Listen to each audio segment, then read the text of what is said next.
се очекуваше и двобојот на двете најголеми навивачки армии во Републикава. Вардаровите комити од Запад и битолските хаос Чкембај.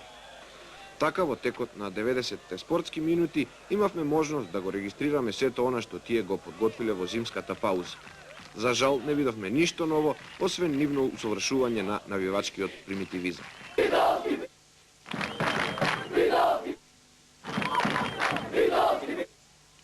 Тинеџерите што своето слободно време, не веруваме дека имаат и некое друго, му го посветуваат на Вардар или Пелистер, завиткани во клубски шалови, знамиња, превртени чорапи, јакни и капи, беа единствените што вчера веројатно и по завршувањето на надпреварот не го знаеа конечниот резултат. Ни впрочем и не ги интересираше ниту играта, ниту составите, фудбалските потези или судењата. Дојдени со единствена цел пред мечот да се напијат, а подоцна да го испукаат богатиот репертоар на вулгарности, за на крајот да направат тепачка, веројатно сметаат дека во својата глупост им се доближиле на Bad Blue или Торцида Бојсик. И во тоа единствено успеа.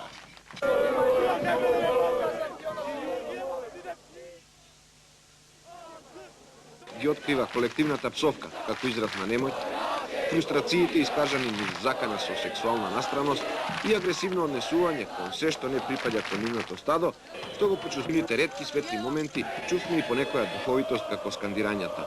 Битола нема аеродром од едната и Битола има лото седумка од другата страна. Кулминацијата требаше да настапи не за време, туку понад превара, со физичката пресметка на нерамноправните по бројност групи. Предупредената, но не и подготвената за тоа милиција, се обиде да го спречи ваквиот двобој меѓу 2000 црвено-црни и околу 200 портокалови момчиња, па пред крајот на мечот од врвот на јужната трибина можеше да се забележи типична максимирска слика на кеот на Вардар. Комитите, што веќе фаќаа позиција за тепање, тренираат фрлање камења врз неколку милицајци во бегство, додека најголемиот контингент од луѓето во Сино го проследуваат возбудливиот финиш од надпревар. На крајот, сепак, тепачката беше спречена, навивачките орди разбиени, остана само главоболката дека пролетва Вардар треба уште 9 пати да настапи на градскиот стадион. Главоболката прераснува во мигрена, кога ќе се помисли на евентуален настап на југословенската репрезентација во Скопје или на предпоставката за било каква меѓународна манифестација по која градот би се поцрвенел од срам. Така меѓу два слогана "Сега ќе ве тепаме" и одговорот "Кај ќе оите на лето", си го поставуваме прашањето за придонесот на управите на двата клуба во формирањето на свеста кај овие млади луѓе и можеби дури и несвесното поттикнување на нивното варварско однесување. Иако често слушаме за заедничките состаноци на управите со водачите на навивачките групи и заедничките договори, вчера, а и воопшто досега не бележиме некаков чекор напред, туку очигледно одење на полошо. Ако се исклучи придржувањето на комитите кон терминот договорен за нивниот пиротехнички пир точно во полувремето, што не се санкционира, сите други навивачки постапки се надвор од секаква контрола. Затоа се чини, ниту една управа не е свесна за одговорноста што ја презема на себе со бесплатните билети, купувањето на знамиња и униформирањето на своите навивачи. Па и ние овде не сме никаков исклучок.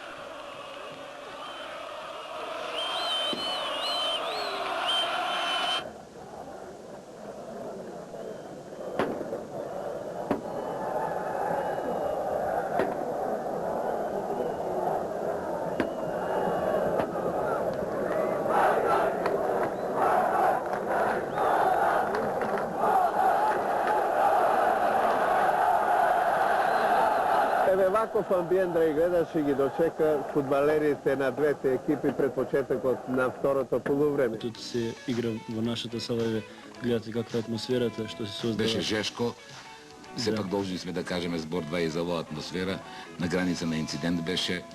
Мислам дека ќе треба малку повеќе и педагошка и она работа на непосреден контакт со вашите симпатизери, сепак тоа беше на границата на инцидент. Она што во еден дел на мечот се случуваше во салата во Скопје, мислам дека ќе преземе и работнички соодветни мерки и дека овие добри познавачи на кошарката ќе бидат во вистинската смисла на зборот шести играч на Кожара Галци Делчев работнички. Да се вратиме ние на темата со Челик, најконкретно со Челик. Според некои